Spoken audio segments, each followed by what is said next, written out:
రావతల్లా ప్రకటన సరే పద్యం చెప్తానండి. ఇది అహంకార స్తోత్రం. ఛందస్సు భుజగ ప్రయాణం. ఇందులో రెండు భాగాలు ఉంటాయి. ఒకటి అహంకార ఉవాచ, రెండోది దురహంకార ఉవాచ. చెడే బాగుంటుంది కాబట్టి ముందు చెడు చెప్తుంది. దురహంకార. అహం బ్రహ్మనన్న నేనే దేవుడన్న జనం ఎందరున్నా వినేదే ముసున్నా గుడే దీను లేదు సరే లేదు గుండి భయం భక్తి లేవే మరేం భక్తులండి క్రమం తప్పకుండా ప్రతిరోజు రారా తృణంబో పణంబో ఏదో ఇచ్చిపోరా డజన్ పండ్లు తెస్తే ఒకోటే ప్రసాదం ఒరే పానకం బిందె చిల్చాడగిను వ్రతం తప్పకుండా బడా దోస గట్రా పకోడీలు చేగోడి బజ్జీలు పట్రా జిలేబీలు లడ్డూలు తీపే నిషిద్ధం షుగర్ వ్యాధి నాకుంది జాగ్రత్త భద్రం అగర్బత్తి కర్పూర ధూపాలు కష్టం సిగర్బత్తి క్యూబాది చుట్టైతే శ్రేష్టం ఫిరంగీల సీసాలు ఏమైనా వాకే హిమం మరచిపోయావు హోమాన పోసే రథాలెక్కి ఊరేగడం నాకు కష్టం సవారీకి హైటెక్ కారంటే ఇష్టం కుతంత్రాలు నా వెనుక భాష్యాలు చింత్యం భజంత్రీల స్తోత్రాలు చప్పట్ల ప్రీత్యం టికెట్ డొనేషన్ ఏదో కట్టిపోరా రసీదోటి ఇస్తాము ట్యాక్స్ ఊడినట్టే మతం నాకే సొంతం సమం నీరు అంత ధనం తేకపోతే జలంతో శపిస్తా ధనం తేకపోతే జలంతో శపిస్తా ఇదండి దూరంగా నేనే అంతే ఇంకా ఇంతకీ అహంకారం అంటే ఏమిటి ఇదా దీని అర్థం అహం భావం అంటే పదం మారిపోయే వశం తప్పిపోయే యథార్థం స్ఫురిస్తే అదే గొప్ప భోగం గడర్థం గ్రహిస్తే నువ్వే ఔపురోగం అహం కాదు రాజ్యం అహం కాదు లాభం అహం కాదు కామం అహం కాదు నామం అహం కాదు దాహం అహం కాదు దేహం అహం దైవదత్తం ఓం శాంతి సోహం అహం ద్వైత బీజం అహం ద్వైత బీజం మహామండి నైజం మహం మారిజాలం అదే సృష్టి మూలం అహం తీరుగంటే అనంతం హరిత్వం అహం తిరుగవేస్తే హాహాకారరిష్టం సగం రక్షతత్వం సగం రాక్షతత్వం సగం సంగమిత్రం సగం సర్వనాశం అహం విష్ణు రక్షంబు సాంబత్రినేత్రం పరబ్రహ్మతత్వం భువం శాంతి సోహం అహం ఇచ్చు చైత్రం ఇహంలో నక్షత్రం వశం కాని చక్రం అహంకార చిత్రం అహం మాయ మోహం అహం నిత్య సత్యం అహం శూన్యతత్వం భువం శాంతి సోహం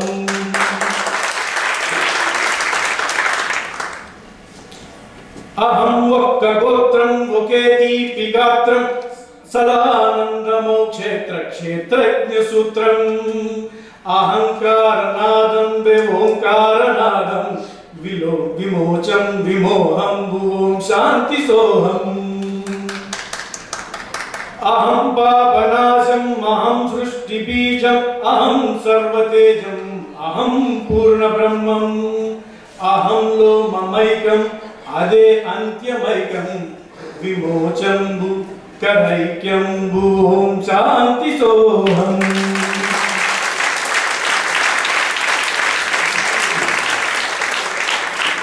ఏదైనా శ్లోకం చెప్పుకున్నప్పుడు చివరిలో ఒక ఫలస్థుతి కూడా చెప్పుకోవాలి కదండి. ఒక్క శ్లోకం కూడా చెప్తున్నాను. ఒకేసారి పాడేవు నవ్వైన వచ్చున్, మరోసారి పాడేవు సంగీతమొచ్చున్, ప్రతిరోజు పాడేవు భటీయమొచ్చున్, ప్రమోదంబు రాదోయ్ ప్రమాదంబు లేదోయ్.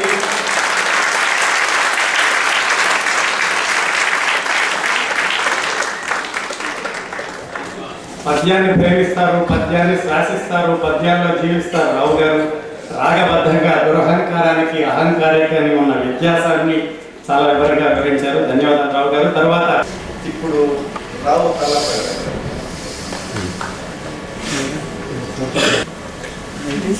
నేను మాట్లాడేది దూర్జటి గురించి, దూర్జటిలోని లక్షణం గురించి.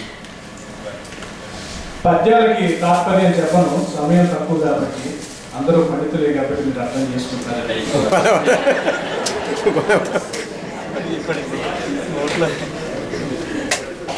భక్తిరస ప్రధానంగా రచనలు చేస్తూ అందులో సామాజిక సంక్షేమాన్ని, ఆ ఆకాంక్షని నిక్షిప్తం చేసింది దూర్జటి అని పలువురు అనేక సందర్భాల్లో ప్రసంగించారు, ప్రశంసించారు.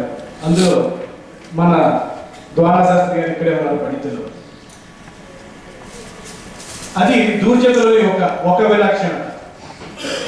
సామాన్యంగా ఎవరైనా ఏ కవైనా భక్తిరస ప్రధానంగా రచన చేసినప్పుడు అందులో తన భగవంతుడిని పొగుడుతాడు, లేకపోతే వర్ణిస్తాడు. కానీ అవసరమైతే నిలదీయటం, భగవంతుడిని కోపపడటం కేవలం దూర్జటి వంటి ఉత్తమ శ్రేణి కవులకు మాత్రమే సాధ్యం. భగవంతుడిని కోపడ్డాడు అంటే ఆయన భక్తుడా అని మాత్రం ప్రశ్నించకూడదు. ఎందుకంటే దూర్జటి భక్తికి పరాకాష్ట. ఆయన భక్తుడు. ఒక బిడ్డని తల్లిదండ్రులు ఎలా కోపడతారో ఆ రకంగా భగవంతుడిని కోపడ్డాడు, ఆ రకంగా భగవంతుడికి భోజనం పెట్టాడు. అలా చేసిన వాడు దూర్జటి. ఆయన పద్యం గురించి, ఆయన భక్తి గురించి చెప్పడానికి ఉదాహరణగా ఒక పద్యం చెప్తాను, ఎక్కువ చెప్పడానికి సమయం ఉంది కాబట్టి. రోసి రోయదు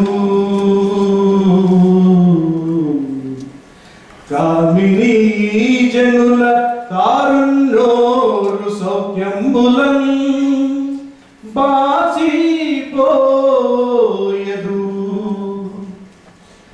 పుత్రమిత్ర జన సంపద్భ్రాంతి వాంఛాలకలు కోసి కోయదు నామనంబు అకట నీకు ప్రీతిగా సక్రియం చేసి చేయదు దీని త్రుళ్ళడపవే శ్రీకాళ హస్తీశ్వర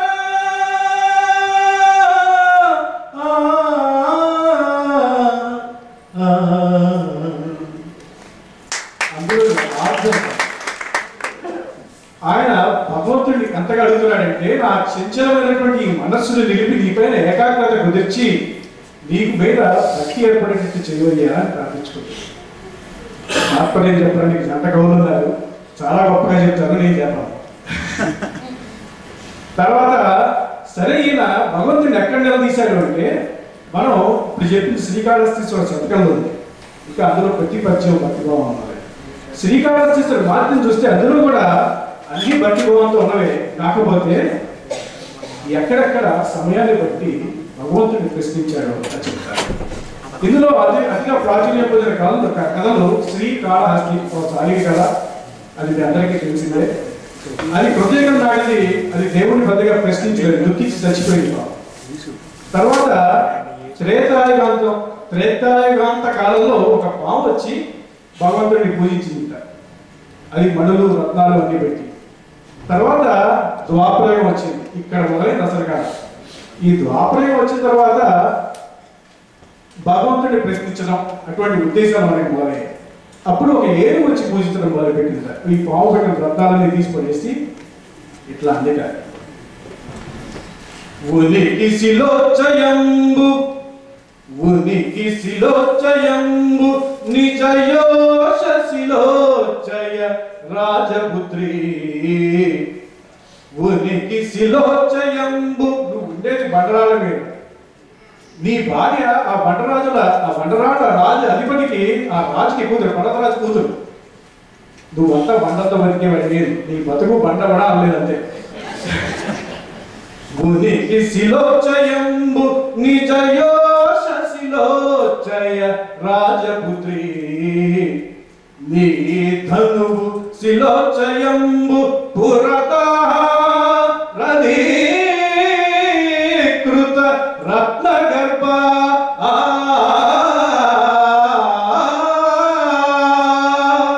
నీ మనమునకి శిలా సకల మండల మేల ప్రియంబు చేసే ఏ మనగలవాడ, ఏ మనగలవాడ నిన్ను వ్రతానియనర్చు దుర్మాత్ముడుండగన్.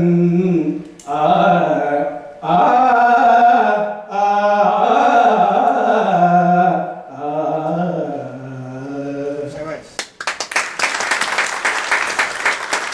అన్ని రకాల తిట్లు తిట్టి అది తీసుకొచ్చినటువంటి పూలు ఆకులు పెట్టి పూజ చేసి వెళ్ళిపోయింది ఆయన. తర్వాత పామొచ్చి ఇట్లా అందుక, ఏమయ్యా పరమశివుడా, నీకేమో నీకు మంచి వైభవంగా రకరకాల రత్నాలు పెట్టి పూజ చేస్తే ఈ ఆకులు పూలు పెట్టించుకొని ముళ్ళగప్పలు ఎంచుకుంటావా? నీకు అసలు ఒక మూడో ఖండంలో పడుతుంది తెలుసా? కనీసం అది తెచ్చి చూడలేకపోయావా? నీకున్నదే అది దానికోసం, అది తెచ్చి వాటిని మాయం చేయొచ్చు, మసి చేయొచ్చు, అది చేసుకోమని చెప్పి అదొక సలహా ఇచ్చిపోయింది. తర్వాత కలియుగం వచ్చింది. ఇక మనలాంటి వాడు అన్నమాట తిన్నాడు. ఇందాక వాళ్ళు చెప్పారు వజ్రం అందరాని మాటలు అనేసారు, నీకు పిల్లలా ఇలాగ అసలు నీకు ఆస్తి అంతస్తా ఈ అడవిలో ఇప్పుడు ఏం చేస్తావు, అలా నాతో రా, నా ఏదో పెడతాను చూడు. కానీ భగవంతుడు అనాల్సిన మాటలేనా అన్నాడు. అయినా సరే భగవంతుడు ఆనందించాడు, విన్నాడు. గుణభక్తి. వాడు పెట్టిన మాంసం కూడా తిన్నాడు. మాంసం కూడా తిని వెళ్ళిపోయిన తర్వాత ఒక సత్సంప్రదాయ బ్రాహ్మణుడు వచ్చి ఆ తర్వాత తిన్నడు పెట్టి గొప్పలు చెత్త చెదారంతా క్లీన్ చేస్తూ శివుడితో అన్నట్ట, వాడిని క్షమిస్తా నీ మీద చెత్తతో పోసిన వాడిని, నీ సంగతి ఏమిటి? ఎవరితో పడితే వాటితో తిరుగుతావు, ఏది పెడితే అది తింటావు, శ్మశానంలో పడి తిరుగుతావు, ఈ ఊరు రాసుకుంటావు, బూడిదంతా తెచ్చి. పెద్దవాళ్ళు పిల్లలు అనే మాటలు ఏమిటి, భగవంతుడు అనే మాట కాదు. తర్వాత కపాలంలో భోజేస్తాను, నువ్వు చేస్తావు, మా చేస్తే ఈ రోతలు నా వల్ల కాదని వాడెవడో చెప్పు, వాడి దగ్గర నేను చూసుకుంటాను, లేకపోతే ఇక్కడ చచ్చిపోతాను. ఇలాగ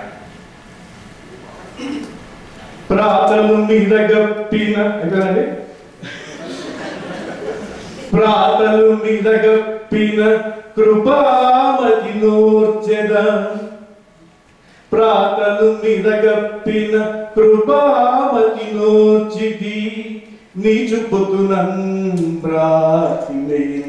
సంగీతివి భక్తుండుకుంటెన పంపబోతి, మైభూతయ నచ్చుకుంటి శవభూతి, కపాలముందు చించి తీరోతలు పెకులుండైక రోయుదువే భక్తవత్సలా, నీకిష్టం బిరిగాని నాకా పాపాత్మం చెప్పినం 10 లక్షలు లేకున్న విడుతు ప్రాణము, నీకై కూడుగ్గబట్టి నీలగ్రీవా. ఒక్క పద్యం చెప్తానండి లాస్ట్ది. ముఖ్యంగా కూడా చెప్పుకోవాల్సిన నక్కీరోపాఖ్యానంలో నక్కీరుడు చివరికి ఒక రకంగా అంటాడు భగవంతుడు. భగవంతుడు పద్యం విన్న తర్వాత నేను భగవంతుడు అయినా నా పద్యం కరెక్ట్ అని చెప్పి పరమేశ్వరుడు జస్టిఫై చేసుకుంటాడు. జస్టిఫై చేసుకుంటే ఇట్లా అంటాడు, తల చుట్టూ వార కన్నులు కలవేని, నీ తల చుట్టూ వార కన్నులు కలవేని, పద్యంబు తప్పుగా జనవశమే, వలలిచట నీ మాయా విలసనములు పనికిరావు, విడుము అటనం. ఈ రకంగా ప్రతివాడు పరమేశ్వరుని తిట్టినా పరమేశ్వరుడు దయాళుడై అందరినీ కలిగించి అందరికీ మోక్షం ఇచ్చాడు. ఇక్కడ దూర్చడి చెప్పేది మనం గుర్తుపెట్టుకోవాల్సింది దీంతో ముగిస్తున్నారు. భగవంతుడిని తిట్టాం కాబట్టి భగవంతుడు మనం శపిస్తాడను, లేకపోతే ఆయన ప్రసాదం తినలేదు కాబట్టి ఆయన కోపం వస్తుందను, ఇట్లాంటి బాధలు పెట్టుకోకండి. ఈ చేసే పద్ధతి కరెక్టా, ఇది తప్ప. ఏది చేసినా భక్తి మనసులో ఉండటం ముఖ్యం. అది ఉంటే అంతా మంచిగా జరుగుతుంది. ధన్యవాదాలు.